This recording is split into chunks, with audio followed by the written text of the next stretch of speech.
We're live. Hey, good morning, painters. Hope your weekend is off to a fabulous start. We're live on the patio in Colorado, and we're here every Friday morning at 9 a.m. And we talk tips, techniques for plein air landscape painting to help us become more inspired, more educated, better painters, and just to kind of form a camaraderie and spur each other on to good things with plein air painting. And if you're joining us in the replay, welcome. Leave a comment, say hello. And so today, I'm excited. Today, we are going to talk about how to become more painterly with your style. And if you're more of a tight painter, more of a realist, no fear, no worries. We're all in the same family together.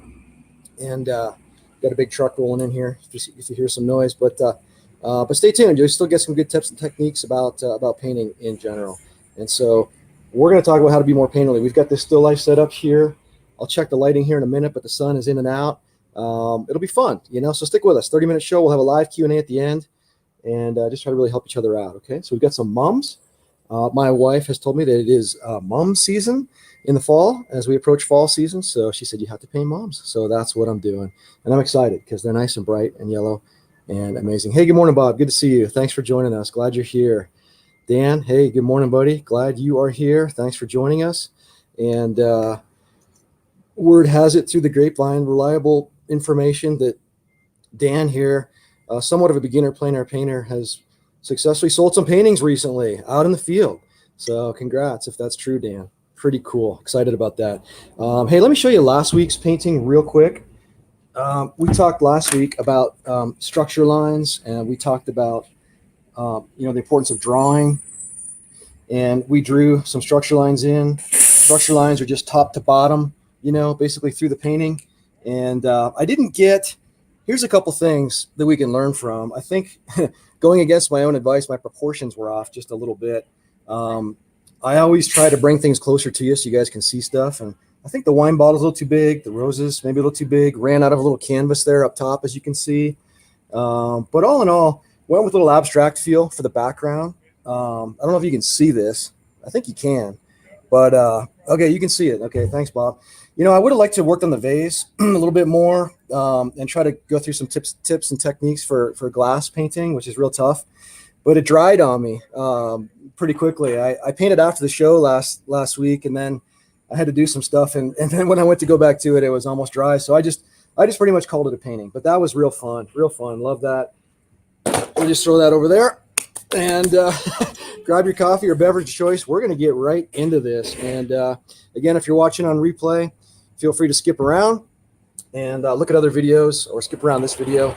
Welcome. Leave a comment for me. Let me know what you're up to. And if we're just meeting, my name's Terry, and my passion is plein air, landscape, oil painting, enjoying God's beauty outdoors. And in the chat, if you want to just let me know your feedback on if I need to shift anything. But it's real tough with the light because the sun's coming in and out. So I'm just doing my best here. I'll grab my paper towels, my brush. But again, hope you guys are off to a good weekend start. Thanks for joining me. Really appreciate it. Glad you're with us. And let's get going here and see what we can do. So I'm going to go for the quote of the day. You ready? I'm trying to include a quote of the day in these live shows just to inspire us and encourage us. And I think it's very fitting that we have this quote from this person because we're talking about being painterly. And the quote is, I perhaps owe having become a painter to flowers. I perhaps owe having become a painter to flowers. If you know who that is, put it in the comments there. Give you a few seconds. Dan, Bob, whoever else is joining us here. Do you know who said that quote? Pretty popular quote. Claude Monet. If that's who you were thinking, you're right. Claude Monet.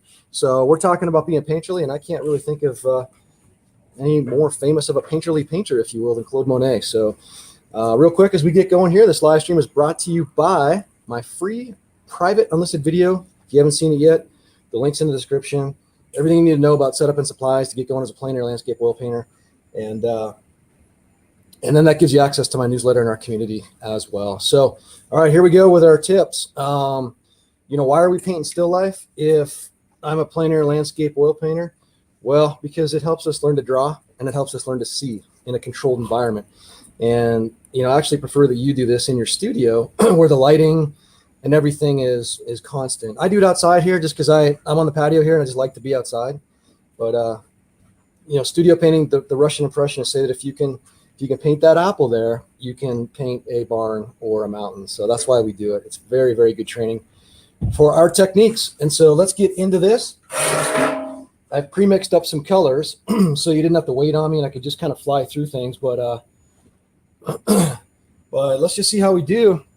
See, here comes that sun now just blaring out. So here's our first little tip for you when it comes to being more painterly is economy of brush strokes. So, I think maybe you've heard that term before. You probably have, but is maybe try painting with as few brush strokes as possible. And that is one way to become more painterly. And I should say, by first thing, what is the definition of being more painterly? Well, you can look that up, but for me, it's bold, confident, loose brush strokes. It's brush strokes that you can see the lines in the paint. Maybe a more loose style. And everybody kind of usually knows what you mean when you say painterly. It just is a kind of like a natural painter, like Claude Monet. When you think of him, he's just a painter, man. He's painterly. So that's what we're trying to do. And there's 3 tips that I want to kind of get at here that I think will help us do that. But one is economy of brush strokes. Try painting with less brush strokes. I mean, we have a tendency, as I get going here, we have a tendency to want to knick-knack things, to death, and to really just kind of over model too early. And so try using a bigger brush or a bigger brush than you're accustomed to using. That's one way to go about it. And maybe another way, like I said in my newsletter there the other day, was try to put a time limit on your paintings. And so that's another way to do that, is to just try to maybe strategically rush yourself through the process a little bit. Sorry for that truck. I have no idea what there's this massive moving truck in my driveway. My wife telling me something I don't know about here, but anyway, we'll get it. There's always something fun happening around here. So there's that wine bottle. It's a deep, rich. It's a mixture of alizarin crimson and phthalo blue. So that's what we got going there. We'll just get that in real quick. But see, I just tried to do that with as few brush strokes as possible right there. So let me grab my paper towels. And, here's one thing. Okay, I think this is really worth saying. It's not that painterly painters, rush through things really hurriedly and just use as few brush strokes as possible. It's not really that. It's, hey, power, courage, and wisdom. Thanks for joining us. Yep, let me see. Well, I don't know if I can get the palette in. Let me try to see if I can do that. Kind of scaring myself here, but okay, that might work. Is that any better? Yeah, you can see the palette, you can see the painting, and you can see the still life. That may have worked. It's kind of hard out here. I'm using a laptop with a Logitech camera on top of it. In a few more subscribers, I'll hit 1,000 and I'll be able to use my mobile phone, then I can go commando, Thanks for that suggestion. I appreciate it. So lost my train of thought there, but it's not that they use, less brush strokes and stuff. And that's all there is to it. It's that they say more with less. The brush strokes do the talking loudly, proudly. And so that's the point I want to kind of get across. And so let's go. I'm just going to get this large shape in really quickly. It's the basket. It's kind of this fall harvest basket. And the important point here is to look at this and compare it to the light on the tablecloth. That's what I'm really trying to accomplish and I just got a mixture of some yellow ochre, titanium white, and a tinge of green. I really just dipped into a deep green mixture that I had. And so I'm using a big number 12. And let's just see, just how quickly I can do that. And I'm pressing hard on the brush. I'm pressing down. There's terpenoid, odorless terpenoid in my brush. And so I'm just letting it run and I'm having fun. Letting it run and I'm having fun. So at this stage, the idea is just get it blocked in, get your abstract shapes blocked in as best you can. And, don't worry about blurring the lines like that, So I think that's pretty accurate value and a pretty accurate color. I know it may be hard for you to see, but I'm saying from here that compared to that is reading properly. So we've got some purple shadows. Before I went live here, I started kind of working on these shadows to get those in place. I did that the other day, the shadow on the apple. But let me just go and put the light in on the apple real quick. And that's always the fun part, right? The like I always say, the shadows do the heavy lifting and the light gets the credit. So there is light. And so I'm just using I'm going to push that color. And that's just one brush stroke right there. And then there's 2 brush strokes. And I'm on my way. That looks kind of like an apple. And so I'm not too far from it. In fact, if I just went and took a shadow color, some bluish, purplish color, and just go like that to put the stem area in, I pretty much convinced you already that we have some pieces of the puzzle there. But again, blur the lines. Don't be afraid to go light and shadow and just blur those. So economy of brush strokes, that's point number 1. I'm going to keep flying around the canvas here really quickly. I'm going to go for this really quickly and see how quickly I can paint those flowers, man. And I'm just dipping into odorless terpenoid and my medium.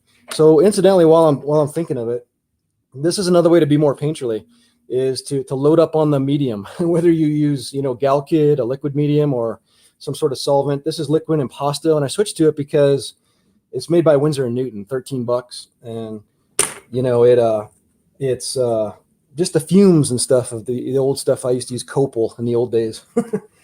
It was basically rat poison in a tube. But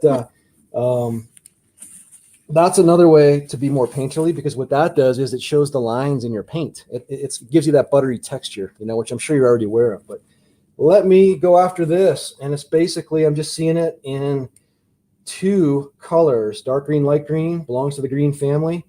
So I've got some like phthalo blue, and I've got, so what I'm doing is, you can see on the flowers, let me point toward it. I'm just reading the shape of the dark shadow area. I'm squinting my eyes and I'm looking at the shape, and I'm just going to follow it and outline it with my brush, just real briefly like this, because the flowers are up here, obviously. And I just kind of go really quickly like that. And I like to do a lot of kind of stuff like that, where the brush goes up and all over and crazy stuff, because it shows cool brush marks and helps me be more painterly. So I used to paint like really afraid, like just every little detail of the brush. And I prefer to use this style, to try to be more painterly. And you've heard me say it before, and I'll probably say it every single time I have a chance, is that I'm more concerned about an emotion or an impression than I am about staying inside the lines. You know what I mean? And we could talk more about that. So right here, light is hitting. This is basically just the stems, and it's a grayish green color. So right there. So I think I'm pretty close there. What I did there is just ultramarine blue, cad yellow, a little bit of titanium white, a little bit of red, and some yellow ochre. So I yellow ochred that up a little bit, and it just gives me that light hitting the leaves right there, And then come over the bucket. You see there's leaves coming over the bucket, so I can do a stroke like this, very painterly like this. Just do it confidently like that, and boldly, just like that. There's a stem coming down right here. So I take the brush like that. I take the flat side and just let it fall, just like that. And then I can take and do like that on the edges, and just do some painterly type of brush strokes like that to show it water fall down off the basket. So again, welcome if you are joining us. We are live, and if you're joining us on replay, leave a comment, say hello. And again, if you guys have questions or ideas on future videos, let me know. We have a video releasing tomorrow morning. I hope you watch it. I'm excited. It's about greens, how to make better greens in landscape oil painting. And I really think there's some cool tips in that video. But let me know, because this channel is for you. It's not for Terry. So let me know how I can help. Let's go on here. Point number 2 with our painting more painterly is, I just kind of touched on it a bit, but paint outside the lines. Paint outside the lines. Don't stay in the lines, man. Be a rebel. And so with painterly painters, they're not afraid to overlap lines, to blur and to blend. Blurring and blending. So if you have a landscape, a mountain scene that isn't making sense for you, for example, and the snow isn't really making sense with the mountain, for example, one thing you can do is just blend. Just blend. Simplify. Take it a couple steps back and simplify. And then you have the right colors in there. Be confident of that. You have the right colors and values, but it's not reading properly for you. Painterly painters will blend with their brush just like that until it makes sense to them and overlap the lines and don't be afraid like that, And so keep it loose, but be confident and be bold with your brush strokes. Say something, make a statement, make your painting sing, make your colors sing, as Sergei Bongart would say. So let's keep going. We got the basket there. Now the basket's in shadow. It's starting to catch some real cool light. So what I would do is just reach into cad yellow and maybe a bit of green even, because it's picking up reflections of all the, greenery all around it. And that might be too brilliant, too strong, but I just want to give you some ideas of how I would do that, of the light coming in and hitting that basket right there. Okay, what else? Let's go. We can do more on this bottle. I'm really excited to do these flowers here. I'm going to go to town on those. But I think on that second point, let me just say this, is don't over model too early, right? We as painters, our brain wants to make sense of things, and it wants to classify things and put a name to it and a shape and a number and impressionistic and plein air landscape painting is not really about that. In fact, it doesn't matter what your style is if you're more of a realist, don't over model too early. Don't knick-knack it to death. Don't detail it to death. So I'm probably going to, let me just put that label on. I always like to put the label on the wine bottle. It's so fun to do that. I didn't mix the color up for it, but it's got some hints of violet in it. And of course it's very, it's a lighter value, but it's always fun to put the label on, man. Just like that. And then there's some golds in there as well, but that's kind of fun. We got the shadow in there. That's good. The other thing with this shadow that I would do is just show some kind of painterly leaves, the shadows of the leaves coming out. So it's not just a hard edge of a shadow, Blur those lines a little bit, show a little bit of softness and a little bit of brush skill and technique like that if you can try to. Let's keep moving. I'm going to go for the flowers. And this basket, you know what I'm going to do? Color relationships, right? It's all about color relationships. I mean, you can try to mix the color up and get it exact, but until you put that color on the canvas and compare it to what it's beside, you really don't know what you're dealing with, right? So the color of the basket in shadow with the color of the wine bottle in front of it, that relationship, And so I'm just going to dip into my puddle I already had of the basket, and I'm going to cool it up on the violet side. The complementary color, as you know, of orange is violet and yellow, blue. So I'm seeing actually some green, but violet in the shadow. So that's one thing we could do is back here, just kind of put more of a violet shadow in the basket, is one thing we could do right there. Light, shadow. That's a little bit messy, but let's keep moving. I'm going to go into the flowers real quick, and we'll go into point number 3. We'll keep cruising. You guys have comments? Throw them in there. If you have questions, we're going to have a Q&A at the end real quick, but feel free to light it up if you got to go and just throw your question in. But would love to have you stay because I think we have some important information here at the end talk about. So these flowers are in light and shadow, much like everything else. And I'm going to do the shadow portion first. And I've just mixed up some yellow ochre, some cad yellow medium, a little bit of green to bring me with this kind of this dark yellow color. I think I need a little more. I'm going to try a little more cerulean blue. As the light is getting more intense, the shadow color changed on me as I mixed it up. So you have to be aware of that, So look, I'm just going to do the shape of the flowers, man. I'm not painting flowers. I'm just painting the shape of the flowers right here. It takes up that shape right there. And again, I'm squinting my eyes and following my design. But I'm just filling in a shape. I'm not, you notice I'm not going like this and painting every petal right now. That's for later. We don't paint the flea on the dog's butt quite yet. We do that later. And then, you can later on, you can take a palette knife and do some blending and stuff like this, and just kind of bring one into the other and do some fun stuff like that with a palette knife or your brush. You can do the same thing. But that's the shadow color. I think I'm pretty close. I mean, I didn't mix for this, but those stems would really tell more of the story. So if you wanted to put the stems of the mums in, I would go titanium white, cerulean blue, maybe a little bit of green from a green puddle that I got to make it a very cool green color.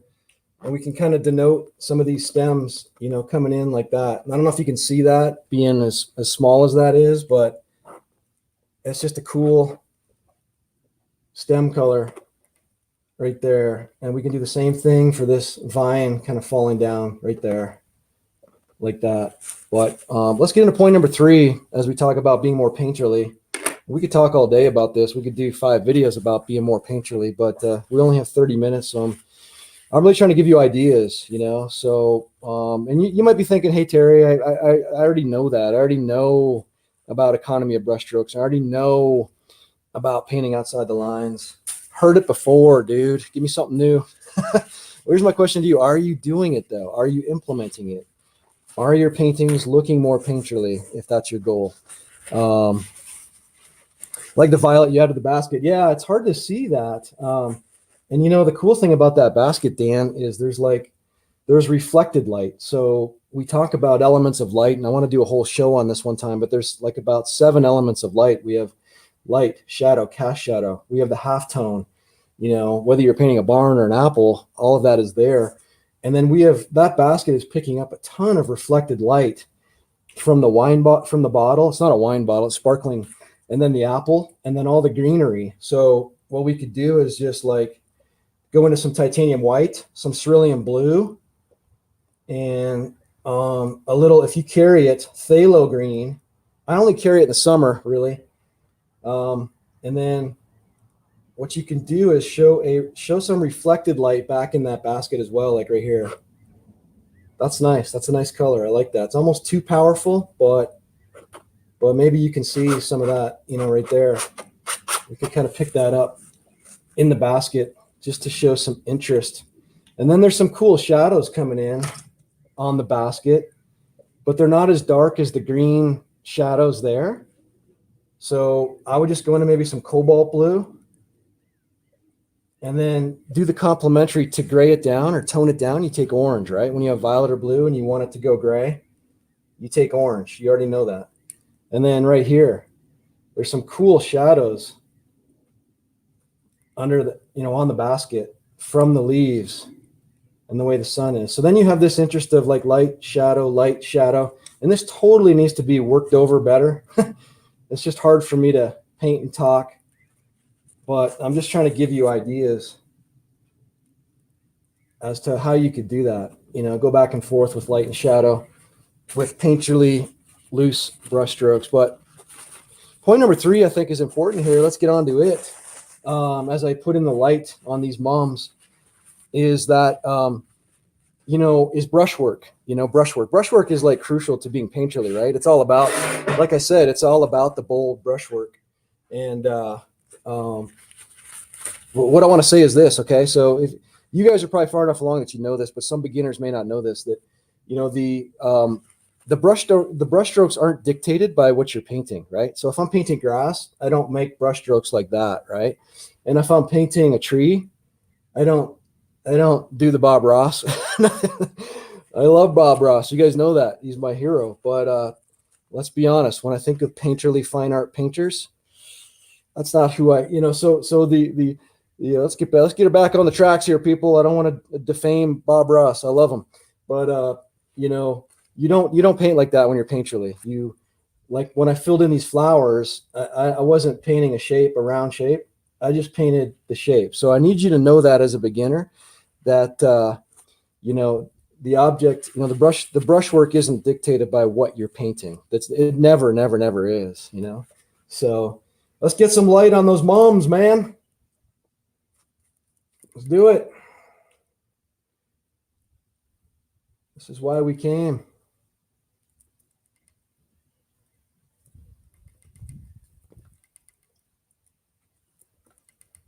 It's really brilliant. And we see a nice little contrast between light and shadow. That's really thick right there. Just, I don't know if you can see that, but I think I just used about $20 of paint right there on that brush stroke. So I better finish this painting and try to sell it, Speaking of selling paintings, I want to tell you something real quick because it ties into what we're talking about. I did this commission recently. It was a 30 by 40 landscape oil for this guy's fireplace, above his fireplace. And it was this mountain in Telluride that I paint all the time. You may have seen it in some of my videos. And he really challenged me, the owner of the house, to go really impressionistic with this. And at first I was like, what do you mean? Like he said, I almost don't want people to recognize the mountain unless they look really closely. I want it to be so abstract. And I was like thinking, man, that's not my style. I don't really, but he considered me an abstract painter. That's why he hired me. And so I thought that was very interesting, and it pushed me doing the commission. It really did push me to go outside of my comfort zone even. And I really loved the painting. Like, it turned out really, really cool. I blurred a lot of lines. I used my palette knife quite a bit. I really had to force myself to, I just ran out of paper towels to see things in a different light, to see things differently. It really was a good experience. So I say all that, to challenge you and to encourage you, to do the same, to get outside your comfort zone a little bit sometimes like that. So happy trees. Yeah, I hear you. Happy trees. Yeah. To finish off this painting, I think we should put one right about there. Big happy tree. That's so funny. Me and my daughters, we still watch his videos, Bob Ross. We love him. Always will. But let's face it, he's not Claude Monet. Yeah, so a little more work in here that we can do after the show. Just kind of showing, going back and forth, light and shadow. A little more cerulean blue in there, just to show some deep green shadows. And then I blend. So I find the right color, and then I just blend it, just like that. And then we could go, I'm going to go lastly here into cad yellow light and titanium white, and really punch some of the light coming in on some of these, just with brush strokes like this periodically in various directions, catching the light there like that. Just have fun with it like that. So I didn't make it too far on my wine bottle. We're about getting ready to wrap up here, but not quite. I'm going to do a couple more things on this apple maybe, but you'd want to maybe do the halftone on the apple. The halftone is the middle part of the apple where it's not affected by too much light or too much shadow. And that's the halftone color. This light color is washed out completely and bleached, if you will, by sunlight. This is all in shadow, but here's the actual color of the apple. So you got to put that in, and it helps you show that three-dimensional shape. And then, of course, under here is like what we call a core dark. There is no light getting under there. So if you show that with that was just pure phthalo blue, it lifts the object off of the page, off of the canvas rather, and do the same thing out there with your barns and your cars and your cityscapes and mountains, is try to look at the aspects of light that we're talking about, light and shadow. So, the bottle is kind of hard, but we could, I guess with it, I would just go into it's really showing some interesting light reflecting through the bottle, And so I just kind of punched it right there to show the light coming through, but then there's things surrounding it. I would switch brushes, and then I would go to a smaller flat, and then I would go into a deeper, like an ultramarine blue, a deeper, darker green color up here, and just put that beside the light right there. And that's how you paint glass. That's what I want to kind of talk about last time more, is just that, you're everything's reflected. And I think, Bob, you were saying it last time, it's refracted through. So that's what you're painting. That kind of catches some of it right there. You know, it's kind of cool. And then there's some little bubblies right there. But I want to follow my shapes, you know, kind of my ellipse shapes right there. Always keep your shape and your structure, you know, your structure lines in peace there when you do your shapes. But it's all about the drawing. So we have shadow, we have light. We can certainly clean this up after I'm done. We can look at that, but kind of like what we got going there. There's some darker areas that kind of reflect through here, through the flowers periodically right there, just ultramarine blue right there. And then push the dark into the light right there, push it into the light and vice versa. Pull the light into the dark. That's how you can become more painterly, back and forth, push and pull. And so, yeah, just loosely just show that right there.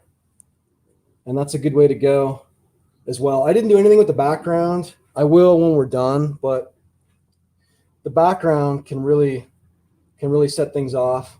And then a little bit darker on the apple right here, you know, just to kind of show that shape right there. But hey, I think we'll stop painting right there for the time being, and then kind of talk about one thing that I want to bring up that's a common question. And I kind of want to challenge you with this question too. So hang with me for a few more seconds here, because you know how it goes. We're never really done until we're done. But I just wanted to kind of fix the shape of this bottle just a little bit. And we can work on that later and get that more intact. But and then you've got like some light hitting the label, like right there. So if you were smart, you'd put that right there. Light and shadow on the label as well. Well, I'm gonna stop there, and I'm gonna get to the Q&A part of things and respect your time. But that was fun. Hopefully we covered some stuff. Maybe you already heard stuff like that, but my challenge to you is, are you doing it? Have you done it? And it's always good to be reminded of stuff like that. But throw in a question or comment if you got one, guys that are on here. Thanks, Bob. Appreciate you so much joining. And check out the video tomorrow on greens. It'll launch tomorrow morning, I think, if all goes well. So, but here's a question that I get that I want to challenge you with real quick before we go. And that is that, you know, that I get a lot of times. Why do you plein air paint? You know, why can't you just paint from photographs? Why do you do that? You know, and you're going to get that question too. And you probably already have. And I'd like to know what your answer is. But let me tell you what mine is and why plein air painting is so important. As an artist, number one, it's direct observation of nature. You can't get more up close and personal with your subject than when you're surrounded by it, right? So that's obvious, but there's a difference between painting from a photograph and painting from nature. There just is. The sights, the sounds, the smells. Like I said, it's about an emotion, an impression, and a memory, and it's hard to do that from a photograph, you know. But secondly, it's the thrill of the chase for me. Plein air painting is all about the thrill of the chase. It's a challenge to get a painting done, you know, in a couple hours or a few hours while the light is out and the light changing back and forth and some rain coming in, the wind blowing your painting down. You know, it's kind of like fishing or something else like that, or hunting. You know, it's the thrill of the chase. But of course, with me personally, I mean, I just love being outside. I'm just an outdoors guy. I do a lot of stuff outdoors, and so I just love, you know, trying to put God's creation on canvas. To me, it's an impossible task to do, but that's why I do it. And so you'll get that question too, is why do you plein air paint, and what's so special about plein air painting, and why do you do it? So think it through. What is your reason for plein air painting? And you know, just have an answer, because it's important. And I encourage you, if you haven't started yet, to try and start plein air painting as soon as you can. It's not too expensive. It's not too difficult. And it is extremely peaceful, joyful, and fun. Well, hey, I'm going to put this video up here for you guys to click on. If you haven't seen it yet, it's called Masterclass 12 Tips on How to Pop Your Colors, How to Get Vibrant Colors. We did that in Telluride, and I think actually that was the mountain that I was talking about earlier when I did that commission. But go ahead and and click on that video, and I'll put that up there. And yeah, Dan, nothing compares to outside chasing the light. Yeah, I'm a light chaser too, man. It is a thrill. It's so fun.